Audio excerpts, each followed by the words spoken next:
We're washing my 2019 Honda Civic using the 2-bucket method. I live in a condominium where using a hose or large amounts of water is not allowed. So I've found a way to make it work using the 2-bucket method. This method is great if your car just has light to moderate dust or road grime. If it's heavily caked with mud or dirt, this probably isn't the safest option. You might end up scratching your paint. To start, grab 2 buckets of water. Add your car shampoo to one of them. Drop in your microfiber towels. The more you have, the better.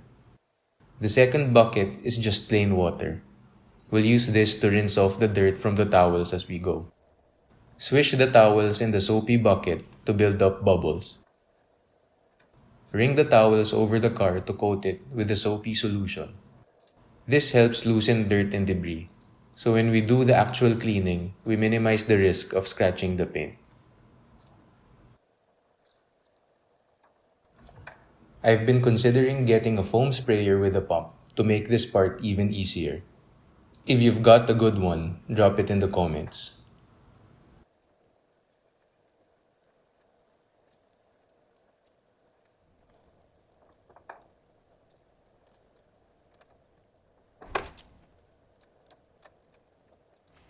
Once the vehicle is soaked, grab a clean microfiber towel and start with one panel at a time.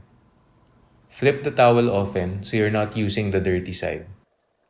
After each panel, dip the towel into the rinse bucket. Agitate it to release the dirt. Wring it out thoroughly and set it aside. Then switch to a fresh towel for the next panel. Repeat this process until you've gone through the entire car. Some tutorials recommend using an agitator at the bottom of the bucket to help release dirt from the towels. You can definitely use one if you have it.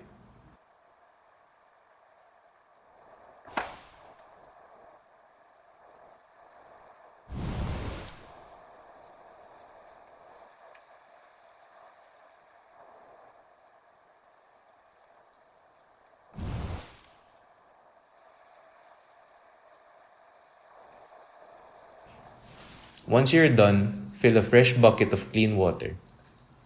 Use that to rinse off the soapy residue. For those unfamiliar, I'm using a tabo. It's a pretty common water scooper here in the Philippines. It works great when you're limited to using buckets instead of a hose.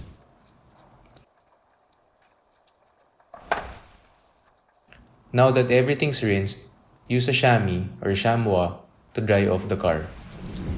Work in sections. Wring out the towel as it gets soaked and move on to the next area. Continue until the whole car is dry.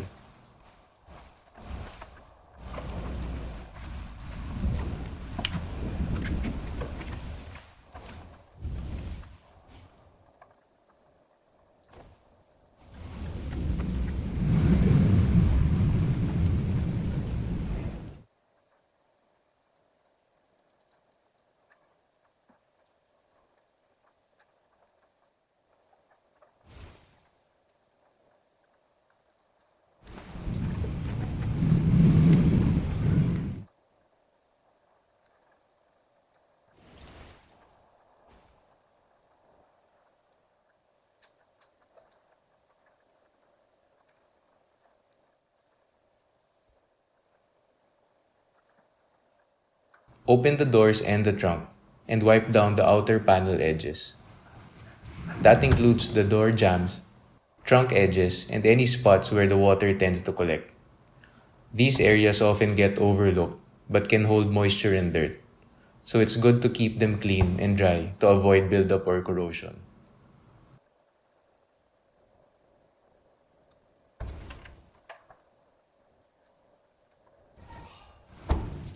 As a final step, I use the leftover water and use towels to clean the tires and wheels.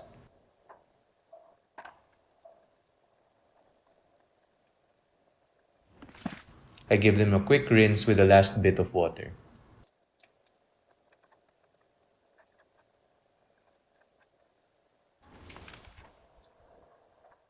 And that's it. A clean car using just 3 buckets of water. no hose, and minimal risk of scratching your paint. Let me know in the comments if you've tried this method before, or if you've got your own condo-friendly routine. Thanks for watching.